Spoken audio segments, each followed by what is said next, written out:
Welcome, everyone, to this deep dive.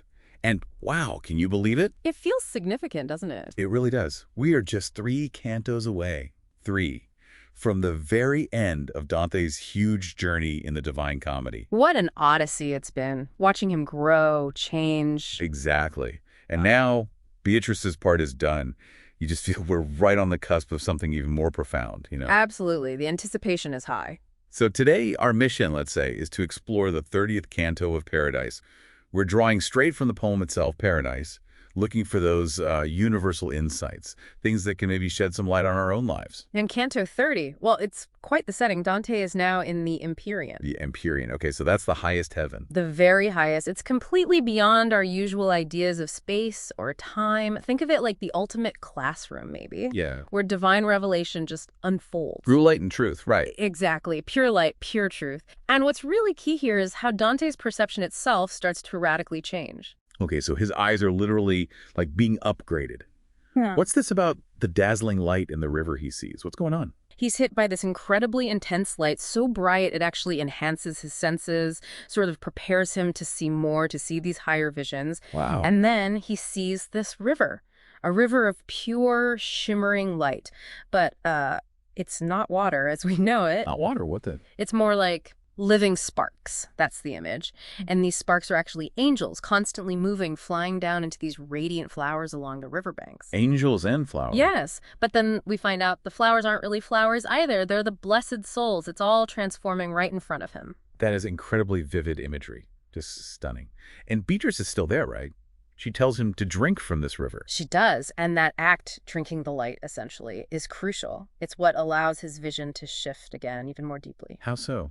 What happens after he drinks? Well, what looked like a river suddenly expands. It becomes this huge, perfect circle. A lake of light, a circle.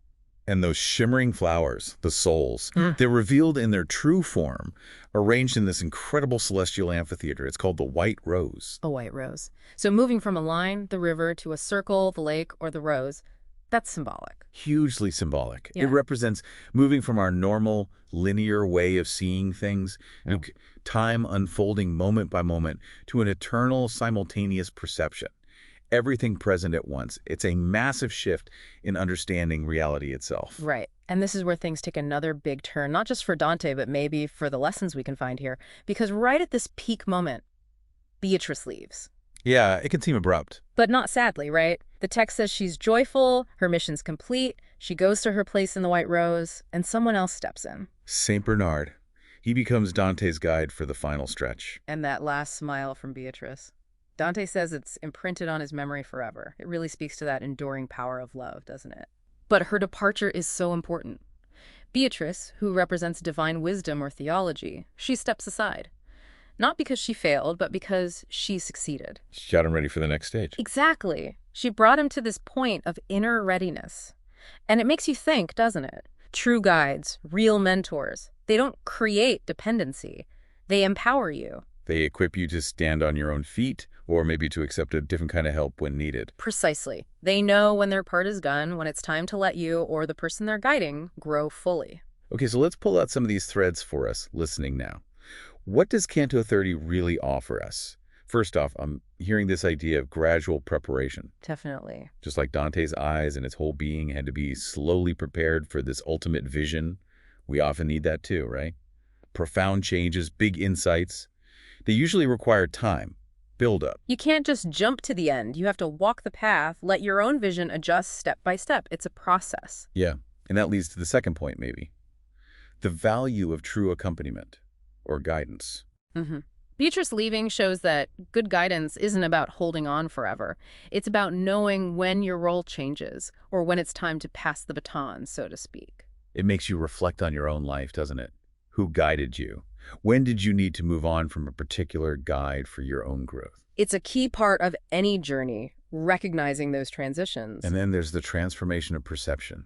That river becoming the circular lake, the rose.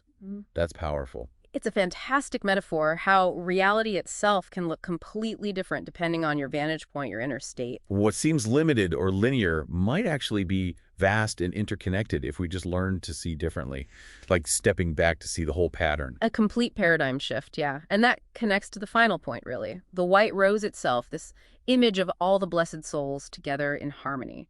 It suggests integration. Integrating all your experiences. Yes, the ultimate goal, perhaps. Bringing together everything, the good, the bad, the confusing parts of life into a kind of higher, harmonious understanding. Seeing how it all fits into a larger, maybe divine pattern, finding unity in it all. Wow.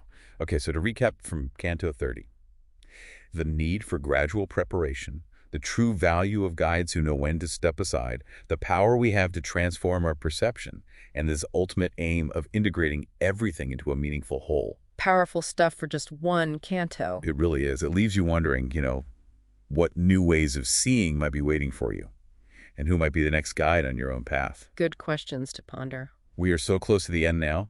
The excitement is building. What else is waiting for Dante and for us? The final revelations are coming. Definitely join us for the next deep dive as we continue this incredible journey into paradise. You really won't want to miss it.